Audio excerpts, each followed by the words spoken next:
Thank you, Brooke, and thank you, Dr. Ridpath, for joining us today. Glad to be here, Kaylee. So when you first heard about this story breakout, what were kind of your initial thoughts, and when did you first hear about it?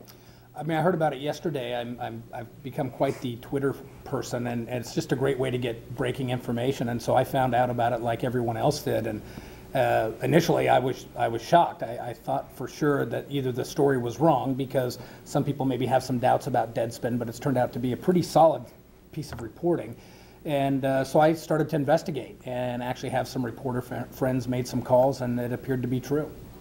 So Notre Dame's athletic director, Jack Swarbrick, has made a statement. Teo has made statements claiming he thought it was all a hoax. Yet there's still a lot of questions popping up. What's kind of the biggest question sticking out to you right now, or the most questionable fact in your mind?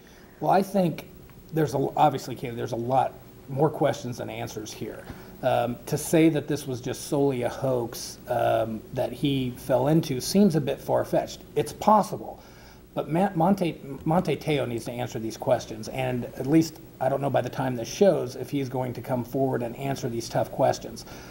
Because saying that he met this girl before, carrying this on for a number of years, the 8-hour phone calls, all these things that can be tracked, I would suppose, really lead me to ask some serious questions of, I don't know if it's a situation of where he actually perpetuated this from the beginning, but I think that there's some involvement of maybe making the story bigger than it should be. But Monte Teo has to answer that, and the longer he waits, the worse it's going to be.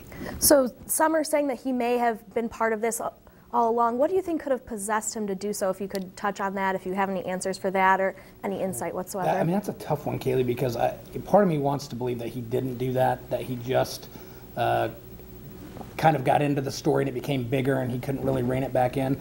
But the only reason I can think of is if he would have done something like this is to maybe perpetuate a persona in the locker room that he has a girlfriend, that type of thing, to maybe make himself look better with his players. And then certainly there's the aspect of saying that a girlfriend, passed away in a very tragic way. Did that help endear him to the public and make his Heisman chances better? All those things are out there, and I think that those are plausible issues too. So how does this kind of come back to the media? A lot of times some have been saying that the sports journalists kind of get caught up in all of this, and they have kind of habit of just accepting what players and coaches say.